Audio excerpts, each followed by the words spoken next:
Okay. Ayan this is money. This is abundance of money. Yung mga ano natin guys, no, yung mga OFW natin na mga kapiksi, parang suswertehin din kayo guys. Parang binibless din kayo sa kaperahan. Parang nakakapag-ipon na kayo. Yung iba sa inyo guys, parang feeling ko uuwi or may mga parang nakakapag-ipon na kayo para makauwi mga kapiksi. You will be blessed with abundance of money. So, i-mind nyo na yan guys. And even good karma mga kapiksi, okay?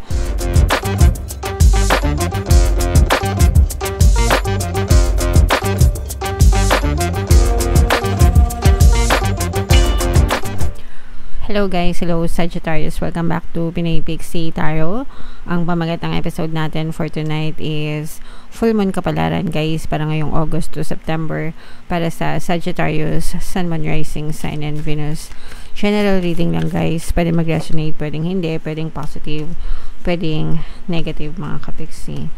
Yung full moon ngayong August guys ay sa August 19, tapos yung next na full moon naman ay sa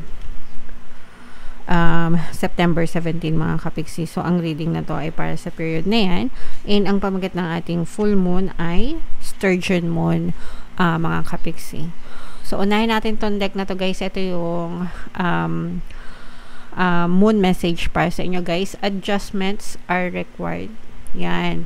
So, kailangan maging flexible tayo guys. Kailangan matuto tayo mag-flexible, mag-adjust sa buhay natin. Kasi, life is ever-changing, no? Walang permanente sa mundo, kundi pagbabago. So, ibig sabihin lahat, nagbabago mga kapiksi. So, kailangan nating makasabay dun sa mga pagbabago na yun para makasurvive tayo.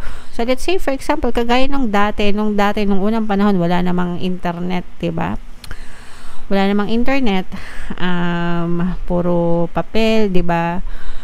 Technology. Pero ngayon, nag-upgrade na. So, nauso na yung internet, nauso na yung gadgets, nauso na lahat. So, kailangan makasabay tayo. Yung mga kumpanya, 'di ba? Nakisabay sila sa pag-upgrade ng technology kasi kung hindi, may iwan sila. Mga kapiksi. So, yun yung pinaka-the best. So, pinaka-the best lesson dito guys is yung, I'm not sure if natatandaan nyo, is yung Nokia dati. Nokia na cellphone, di ba? Bago pa mauso yung mga iPhone, yung mga Samsung, di ba? Nokia ang hari ng mobile technology. Yung mga 3310, 5110, di ba? Sila yung hari talaga sa mobile technology. Pero nung nauso na yung inintegrate yung internet dun sa mobile phones, hindi nakasabay yung Nokia. They refused, no? Parang they refused na makasabay dun sa change na yun.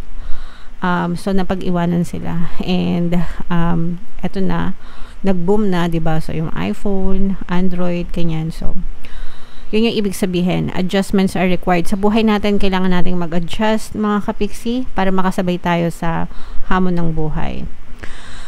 Attune to the moon guys, I am re-evaluating the situation. So i-re-evaluate nyo guys yung sitwasyon nyo, i-assess nyo kung meron ba kayong kailangan baguhin, kung meron kayong i-adjust, diba?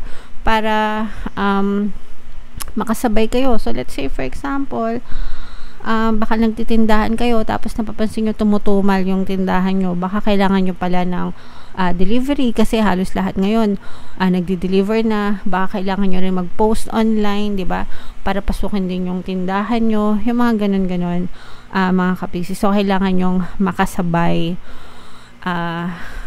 sa, alam nyo na nagets nyo ba, sana naintindihan nyo mga kapiksi, okay? Additional meanings for this card guys, your life may be out of balance and this may be causing your issues. So pag sinabing out of balance mga kapiksi, lamang yung negativity kesa sa positivity, okay? So kailangan mong i-assess talaga yung sitwasyon mo, kasi baka yun talaga yung nagkakos, actually yun talaga yung nagkakos ng issues mo, yung kanigahan mo. So assess your situation guys, and mag-create ka ng mga bagong plano, ng mga bagong strategies.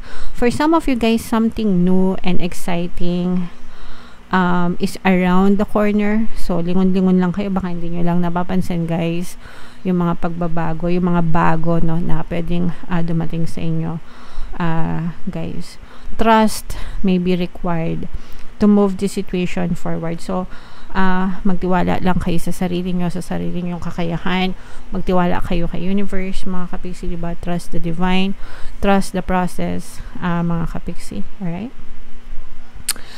And yeah, so comment down below, Sagittarius, if feeling nyo naka-resonate kayo dyan sa mga messages na yan. Tingnan natin ngayon yung paparating sa inyo ngayong full moon season. So isa-shuffle ko to, guys. Habang sinashuffle ko to, panoorin nyo muna yung video natin regarding sa ating paano mag-manifest ng abundance video course. Kapiksi, sawa ka na ba sa mga struggles at hirap sa buhay mo? Masipag ka ba at masikap sa buhay ngunit hindi ka pa rin umaasenso? Ilang beses ka na bang nag-attempt mag-negosyo at mag-invest pero palagi ka pa rin nalulugi? Sa pagkakataon na ito ay maaaring may subconscious beliefs ka na nagiging balakid sa iyong pag-unlad at pagyaman. Introducing, paano mag-manifest ng abundance video course.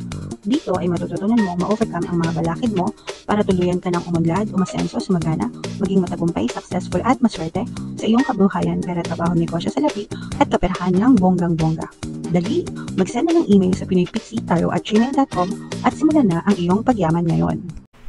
Alright, so sa lahat ng gusto mag-avail ng course, guys, meron tayong promo ngayong August. Magbibigay ako ng free 3-in-1 pampaswerte subliminal. So, pampaswerte sa buhay, sa pera, at saka sa love life, worth 1,500 yung freebie na yan kapag nag-avail kayo ng course. Kaya mag-avail na kayo ng course, guys. Sobrang ganda.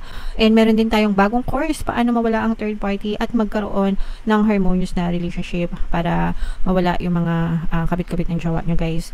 30% discount until August 31. So, i-avail nyo na. Sobrang ganda, mga kapiksi. So, Sagittarius, guys, kaya in-represent ng Queen of Swords sa deck na to, guys. Ang fire signs ay in-represent ng sword suit. And ito naman yung ating moon energy, mga kapiksi. Meron din tayong presence dito ng earth signs, Aquarius, Gemini, Libra. So, for some of you, maaari may air element kayo or you may be dealing with an air sign, mga kapiksi. So, ito, guys, for some of you, guys, parang feeling ko yung iba sa inyo, sa negative muna tayo. This is both positive and negative. You're trying to save your relationship, mga kapiksi, no? Kasi for some of you, guys, parang nanlalamig sa inyo or nagkakaroon kayo ng problema ng person mo. Parang money problems, money conflict, itong issue nyo ng iyong person. And for some of you, parang nagkakalamigan kayo nitong person mo. Let's say, for example, baka nanghihiram siya ng pera sa'yo tapos hindi mo mapahiram, nanlalamig siya sa'yo. O kaya naman, kung kayo ay magkasama na sa isang bahay, parang hindi natutustusan yung mga financial obligations, mga kapiksi. So, medyo parang isa yon sa mga nagkakos ng conflict nyo and nagkakalamigan kayo, mga kapiksi. And yung iba sa inyo, you're hanggang kaya nyo pa, no? Parang nakikita natin na sinisave nyo pa yung relationship nyo, mga kapiksi. And wala mang problema dyan, guys, para sa akin, no? Kanya-kanya tayong preference. Kung gusto nyong hindi, edi hindi. Walang pilitan, okay? Pero dun sa iba, kasama na ako doon. Kung gusto nyo talagang i-save yung relationship, pwedeng-pwede yan ma-save, mga kapiksi. Kaya nga tayo may mga subliminals dito, guys, no? And yung mga subliminals natin, guys, ang dami na nating natulungan dyan. Basahin nyo na lang yung mga comment. Minsan, hindi ko na na-screenshot, so hindi ko na na-share. Pero, ang dami na dyan, guys, mga na-save nating na relationship. So, pwede kayong makinig doon, guys, para matulungan na ma-save yung mga relationship nyo. Gusto nyo talaga magkaroon ng happy family. Yung iba sa inyo, guys, parang feeling ko you're trying to save the relationship para magkaroon kayo ng happy family talaga, especially kung may mga anak na kayo, diba? Syempre, pagka magulang ka tapos may anak na kayo, most of the time gusto natin yun, yung buo, yung pamilya natin. Kaya kapit na kapit talaga, mga kapiksi, and that's fine. And ito naman, guys, ito yung mga blessings, no? So ito naman yung maganda, yung mga guys, yung mga nagbabalak magnegosyo. Feeling ko sa mga nagbabalak magnegosyo or mag-invest, you will be blessed, mga kapiksi. Pero, guys, no, make sure na yung mga investment nyo ay mga legit, no? Mga legit at hindi scam. Baka mamaya naman scam yung sinalihan nyo, tapos mag-assume kayo na swertehin kayo. Syempre hindi, no? Wala naman sinuswerte na nai-scam. So, wag tatanga-tanga guys, no? Pag-aralan lahat ng pinag-i-investan nyo para hindi kayo ma-scam, mga kapiksi. Pero kapag kayo ay nakakuha ng mga legit na investment, mga kapiksi, nakita natin na mananagana kayo and makakapagsimula kayong makakapagsimula kayong makapag-build ng mga savings nyo, makapag-accumulate ng wealth, ganyan-ganyan, mapalago yung mga negosyo nyo, yung kaperahan nyo. So, dahil dito sa mga blessings na to, kaya guys, i-mind yan sa comment section. Mind blessings, mind kaperahan, mind magandang negosyo. Okay. Ayan, this is money. This is abundance of money. Yung mga natin guys, yung mga OFW natin na mga kapiksi, parang suswertehin din kayo guys. Parang binibless din kayo sa kaperahan. Parang nakakapag-ipon na kayo. Yung iba sa inyo guys, parang feeling ko uuwi or may mga parang nakakapag-ipon na kayo para makauwi, mga kapiksi. You will be blessed with abundance of money. So, i-mind nyo na yan guys. And even good karma, mga kapiksi, okay? So, lahat yan guys, i-mind nyo sa comment section. Deserve nyo yan. And yung iba sa inyo guys, kaya kayo nagkakaroon ng maraming pera dahil din sa good karma nyo, mga kapiksi. Okay? Kumbaga, itong mga blessings na to, itong mga good karma na tinatamasa nyo, itong kashing-kashing na to, dahil din sa good karma nyo. So, i-mind nyo yan guys. Sa comment section, deserve nyo yan lahat. So, i-type nyo, mind blessings, mind good karma, mind kaperahan, kashing-kashing yan. So, deserve nyo yan mga kapiksi. Okay? And, wag nyong kalimutan guys, manood ng ating mga pampaswerte subliminals, no? Especially yung pantaboy malas, pang-akit ng swerte. Super effective guys. Ang dami na nating success stories dyan. Lahat yun sinashare ko sa community tab. So, basahin nyo na lang guys. And ito yung playlist lagay natin dito para mapakinggan nyo. And ito naman yung ating success stories ng paano mag-manifest ng abundance video course. Click here to subscribe guys, and click here to join our membership program. Thank you for liking, sharing, and subscribing, and see you again next time.